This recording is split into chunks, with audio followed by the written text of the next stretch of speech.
ম্যাঘোস flashcard সেশনে আজকের ওয়ার্ডটি হচ্ছে অ্যাক্রিড।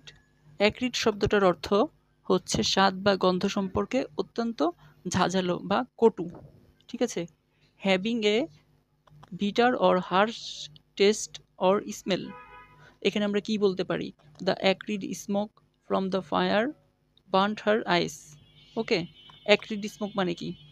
অ্যাক্রিড স্মোক মানে হচ্ছে কি ঝাঁঝালো ধোঁয়াটা। ঠিক আছে? মানে চোখ জ্বলাপোড়া করতেছে এটার কারণে।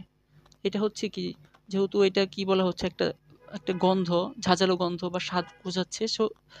সেহেতু এটা হচ্ছে একটা অ্যাজেক্টিভ, কারণ এটা কোনো একটা কিছুর দোষগুণ অবস্থা বোঝাচ্ছে। তো কিছু সিনোনিম আমরা নিচে দিয়েছি, আর ভিজুয়াল রিমাইন্ডার একটা দিয়েছি। যেমন মানে এটা যদি কি হয়, স্বাদ বা গন্ধ যদি কি হয়, আমাদের একটু যদি কটু লাগে বা ঝাঁঝালো লাগে, আমরা চোখ মুখ কিরকম করে ফেলি না? তো আমাদের এক্সপ্রেশনটা যখন এরকম হবে তখন আমরা বলবো অ্যাক্রিড।